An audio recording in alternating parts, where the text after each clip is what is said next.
স্বাগত গ্লোবাল টাইমে। বিশ্বের নানা প্রান্তের খবর নিয়ে আপনাদের সাথে আছি আমি সোহাগ বক্স। জন্মের পর থেকেই ভারত ও পাকিস্তানের সম্পর্ক সাপে নেউলে।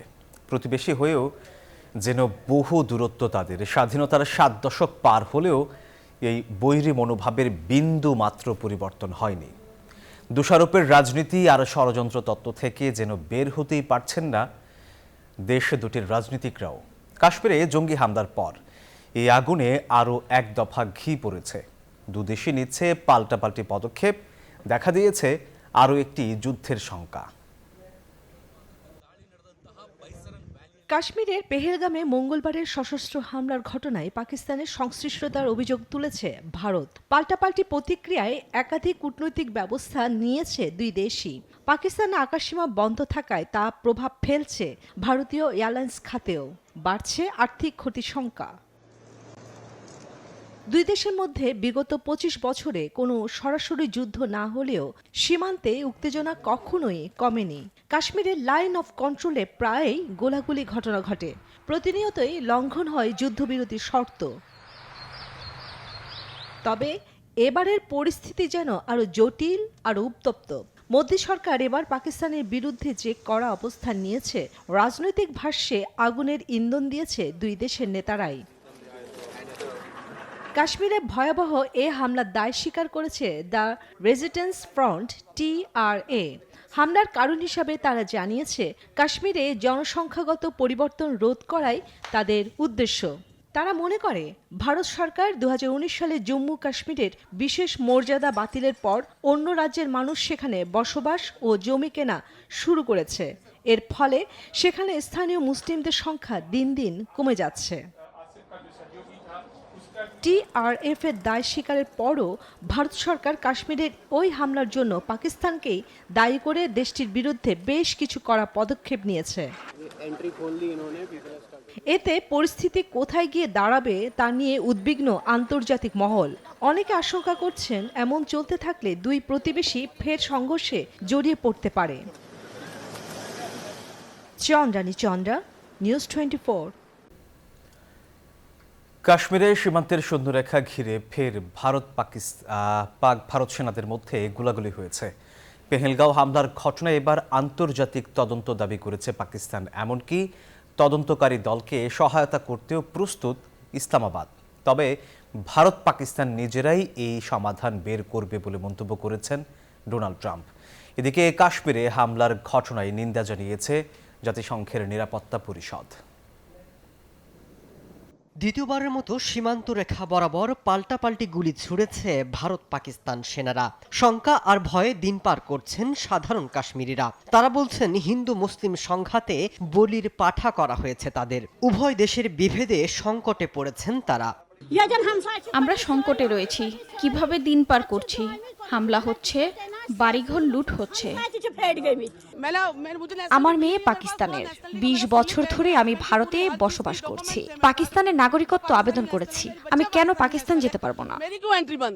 ভারত নিয়ন্ত্রিত জম্মু এবং কাশ্মীরের পেহেলগাঁয়ে সাম্প্রতিক সন্ত্রাসী হামলায় আন্তর্জাতিক তদন্ত চেয়েছে পাকিস্তান। যদি সত্যি আন্তর্জাতিক তদন্ত শুরু হয়, সেক্ষেত্রে তদন্তকারী দলকে সহায়তা করতে প্রস্তুত বলে জানিয়েছে দেশটির প্রতিরক্ষা মন্ত্রী খাজা আসিফ। তবে উত্তেজনা যুদ্ধ পর্যন্ত গড়াতে পারে বলে হুমকি দিয়েছেন তিনি। ভারত যা কিছু শুরু করবে তার প্রতি আমরা আমাদের প্রতিক্রিয়া দেখাতে প্রস্তুত। যদি কোনো সর্বাত্মক আক্রমণ বা এরকম কিছু হয়, তাহলে অবশ্যই একটি সর্বাত্মক যুদ্ধ হবে। এদিকে কাশ্মীর ইস্যুতে মুখ খুলেছেন মার্কিন প্রেসিডেন্ট ডোনাল্ড ট্রাম্প। জানিয়েছেন ভারত এবং পাকিস্তান নিজেরাই এর সমাধান করে নেবে। আমি নিশ্চিত যে তারা কোনো না কোনোভাবেই এটি সমাধান করবে। আমি উভয় নেতাকেই চিনি। এদিকে জম্মু কাশ্মীরের বন্দুকধারীর হামলার কড়া নিন্দা জানিয়েছে জাতিসংঘের নিরাপত্তা পরিষদ। হত্যাকাণ্ডের পেছনে যারা সমর্থন দিয়েছে তাদেরকেও বিচারের আওতায় আনার আহ্বান জানিয়েছে জাতিসংঘ। মাসুদ রানা, নিউজ 24। শোকাহত লাখো মানুষের শ্রদ্ধায় সিক্ত হয়ে চিরনিদ্রায় শায়িত হলেন পোপ ফ্রান্সিস। তার অন্তিম যাত্রায় অংশ নেন বিশ্বের 1.5 শতাধিক দেশের প্রতিনিধি, রাষ্ট্র ও সরকার প্রধান। 1300 বছরের মধ্যে প্রথম অইউরোপীয় পোপ ফ্রান্সিসের বিদায়ে সৃষ্ট শোকের আবহ হয়ে ওঠে গভীর আর আবেগঘন। শনিবার সকালেই কফিনবন্দি মরদেহ ব্যাসিলিকার প্রধান দরজা দিয়ে বের করে এনে শুরু হয় অন্তিম প্রার্থনা। ততক্ষণে কানায় কানায় পরিপূর্ণ গোটা ভ্যাটিকান।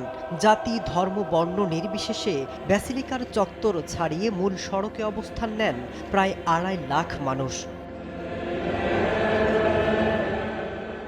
বিশ্বের বিভিন্ন দেশের শীর্ষ নেতাদের মধ্যে উপস্থিত ছিলেন ট্রাম্প, বাইডেন, বিশ্বের তাবৎ বাঘা নেতারা। পোপের যুদ্ধ বন্ধের আহ্বানে সাড়া না দিলেও কফিনের পাশে দাঁড়িয়ে চোখের জল ফেলেছেন কেউ কেউ। শোকের কাফেলায় প্রার্থী হয়েছে সঙ্গীত, রং ছড়িয়েছে লাল টুপি পরা শতাধিক কার্ডিনাল। প্রায় 1 ঘন্টা ধরে চলা প্রার্থনা সভা পরিচালনা করেন ইতালির 51 বছর বয়সী পুরোহিত বাত্তিস্তরে। প্রার্থনা শেষে কয়েক কিলোমিটার পথের দুধার থেকে শ্রদ্ধা জানান কয়েক লাখ মানুষ। তার মৃতদেহ নিয়ে যাওয়া হয় সান্তা মারিয়া ব্যাসিলিকায়, যেখানে তাকে সমাহিত করা হয়। ক্যাথলিকদের বিশ্বাস যীশুখ্রিস্টের সাথে পোপের সরাসরি সম্পর্ক রয়েছে। তবে পোপ বিশ্বাস করেন ধর্মের স্বাধীনতা, চিন্তার স্বাধীনতা, অন্যের প্রতি শ্রদ্ধা ছাড়া শান্তি সম্ভব নয়। আর যুদ্ধ, হানাহানি বন্ধের বার্তা দিয়ে চিরনিদ্রায় শায়িত হন গরিবের বন্ধু খ্যাত Pope Francis. Masud Rana, news 24। Israeli নারকীয় তাণ্ডবের মধ্যে গাজায় খাদ্যের মজুদ শেষ হওয়ার ঘোষণা দিল ডব্লিউএফপি।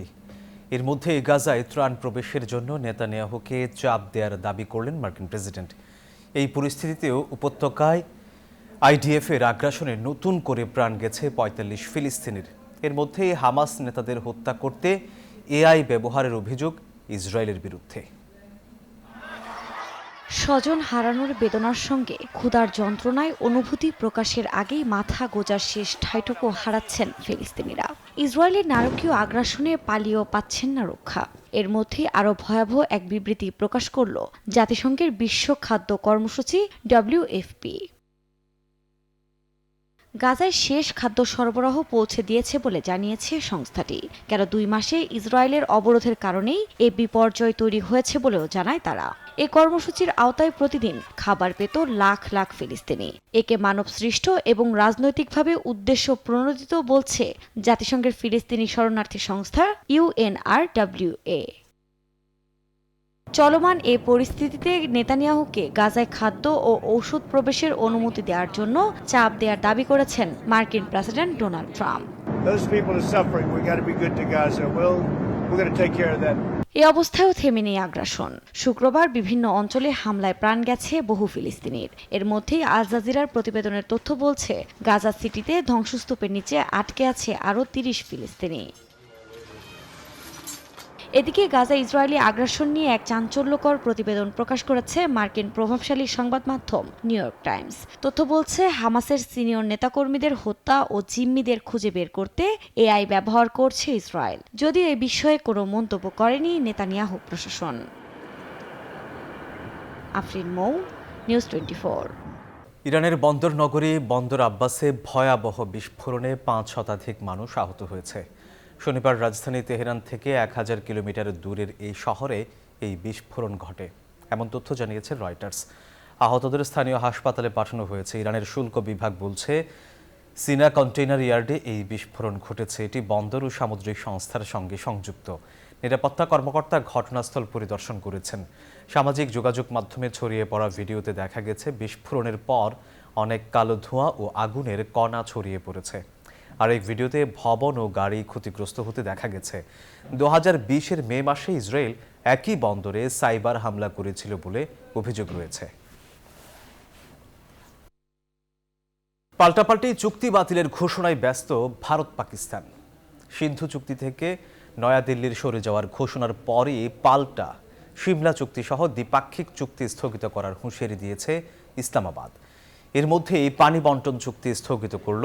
সিন্ধুতে ভারতীয়দের রক্ত বইবে বলে হুঙ্কার দিয়েছেন পিপিপি চেয়ারম্যান বিলওয়াল ভুট্টো জরদারি।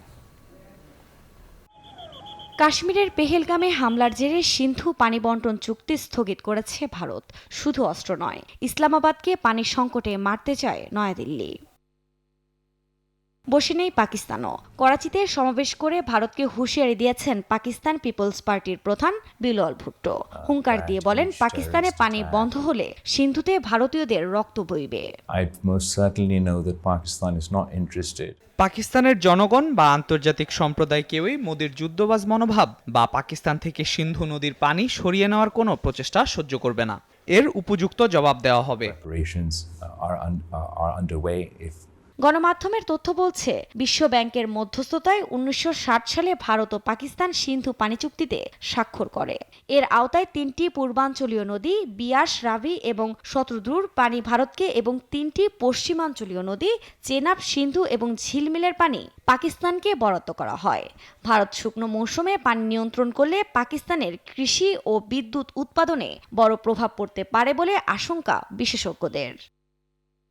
তবে এর প্রভাব থেকে রেহাই পাবে না মোদির দেশও। দেশটির ড্যামগুলি পাকিস্তান সীমান্ত থেকে অনেক দূরে হয় এমন পদক্ষেপ দেশটির নিজস্ব ভূখণ্ডেও প্লাবনের ঝুঁকি তৈরি করতে পারে বলেও ধারণা অনেকের। যদিও নয়াদিল্লির কাছে বড় জলাধার বা খাল অবকাঠামো না থাকায় চাইলেও এখনই বিশাল পরিমাণ পানি আটকে রাখতে পারবে না তারা। সিন্ধু চুক্তি স্থগিতের প্রতিবাদে সিমলা চুক্তিসহ ভারতের সঙ্গে সমস্ত দ্বিপাক্ষিক চুক্তি স্থগিত করার হুঁশিয়ারি দিয়েছে ইসলামাবাদ। এ অবস্থায় পাল্টাপাল্টি চুক্তি ভেস্তে দেওয়ার ঘোষণায় কার কতটুকু ক্ষতি হবে সেই হিসাব নিকেশই চলছে এখন আন্তর্জাতিক মহলে। আফরিন মৌ, নিউজ 24। শান্তি চুক্তির খুব কাছে রাশিয়া ও ইউক্রেন, এমনটাই বলেছেন মার্কিন প্রেসিডেন্ট ডোনাল্ড ট্রাম্প। শুক্রবার রুশ প্রেসিডেন্টের সঙ্গে বৈঠক করেছেন ট্রাম্পের বিশেষ দূত। এরপরই যুদ্ধ থামার আশাবাদ জানান তিনি। অবশ্য বৈঠকে ইউক্রেনের কেউই ছিলেন না। তারপরও গঠনমূলক আলোচনা হয়েছে বলে দাবি করেছে মস্কো। এদিকে রাশিয়ার উপর আন্তর্জাতিক চাপ বাড়াতে চান ইউক্রেনের প্রেসিডেন্ট। রাশিয়া ও ইউক্রেনের সংঘাতে নতুন করে উত্তেজনা। শুক্রবার 7টি ইউক্রেনীয় ড্রোন ভূপাতিত করেছে রাশিয়া। 2টি সাজোয়াজান ও একটি রকেট আর্টিলারি সিস্টেমও ধ্বংস করার দাবি করেছে রুশ বাহিনী। অন্যদিকে ইউক্রেনের সেনাবাহিনী জানিয়েছে গত 24 ঘন্টায় ফ্রন্টলাইনে সংঘাত হয়েছে অন্তত 175টি। দুই দেশের এমন সংঘাত চলছে 3 বছরেরও বেশি সময় ধরে। এখন যুক্তরাষ্ট্রের মধ্যস্থতায় চলছে শান্তি চুক্তির প্রচেষ্টা। শুক্রবার রাশিয়ার প্রেসিডেন্ট ভ্লাদিমির পুতিনের সঙ্গে বৈঠক করেছেন মার্কিন প্রেসিডেন্ট ডোনাল্ড ট্রাম্পের বিশেষ দূত স্টিভ উইটকফ। মস্কোয় 3 ঘন্টা ধরে চলে আলোচনা। এই বিষয়ে কথা বলেছেন মার্কিন প্রেসিডেন্ট ডোনাল্ড ট্রাম্প। বলেছেন, রাশিয়া ও ইউক্রেনের শান্তি চুক্তির খুব কাছে রয়েছে। এখন দুই দেশের উচিত আলোচনার টেবিলে বসে চুক্তির বিষয়গুলো চূড়ান্ত করে ফেলা। মস্কোর বৈঠকে ইউক্রেনের কেউই ছিলেন না। তারপরও রাশিয়া বলছে আলোচনা হয়েছে গঠনমূলক। এদিকে শান্তি চুক্তিতে আসতে রাশিয়াকে বাধ্য করতে হবে। এই লক্ষ্যে আন্তর্জাতিক চাপ বাড়ানোর উপর গুরুত্ব দিচ্ছেন তিনি। চন্দ্রা, নিউজ 24। আগামী বছর স্বর্ণের দাম প্রতি আউন্স $4,000 ছাড়াতে পারে। সম্প্রতি এমন আভাস দিয়েছে যুক্তরাষ্ট্র ভিত্তিক আর্থিক পরিষেবা প্রতিষ্ঠান জেপি মর্গান। তাদের আভাস বলছে 2026 সালের দ্বিতীয় প্রান্তিকে দামের এই ঊর্ধ্বগতি দেখা দিতে পারে। চলতি বছরের সব প্রান্তিকেই স্বর্ণের গড় চাহিদা থাকতে পারে 710 টন। এ কারণে আগামী বছরও দামের ঊর্ধ্বমুখী ধারা বজায় থাকতে পারে। বিশ্লেষকরা বলছেন, বিশ্বজুড়ে বাণিজ্য যুদ্ধে বিশ্ব অর্থনীতিতে অনিশ্চয়তা বাড়ছে, তাই বিনিয়োগকারীদের আপৎকালীন আশ্রয় হয়ে উঠেছে স্বর্ণ।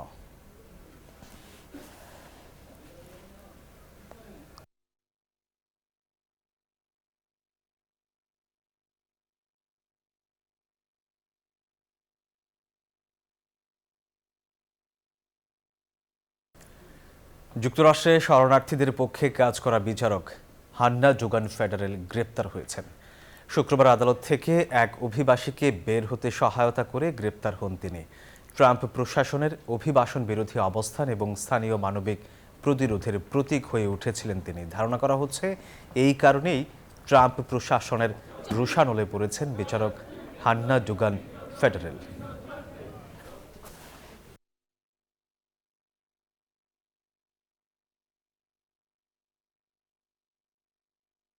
ফ্যাশন উইকে প্রথমবারের মতো নিজেদের ব্রাইডাল শো আয়োজন করেন ভিভিয়েন ওয়েস্টউড ব্র্যান্ড, যেখানে বিয়ের সাজে র্যাম্পে হাঁটলেন তারকারা। সম্প্রতি বার্সেলোনা বিশ্ববিদ্যালয়ে অনুষ্ঠিত ব্রাইডাল ফ্যাশন উইকে প্রথমবারের মতো 35টি নতুন ডিজাইন উপস্থাপন করে নিজেদের ব্রাইডাল শো আয়োজন করে ব্র্যান্ডটি। এই ফ্যাশন মঞ্চে বিয়ের পোশাকে হাঁটলেন বেলা হাদিদ, সারা জেসিকা পার্কার, মাইলি সাইরাস সহ আরও অনেক তারকা। ভিভিয়েন ওয়েস্টউড বিয়ের পোশাকে রেখেছেন নানান চমক, ছিল নান্দনিকতা এবং সাহসী ডিজাইনের ছাপ।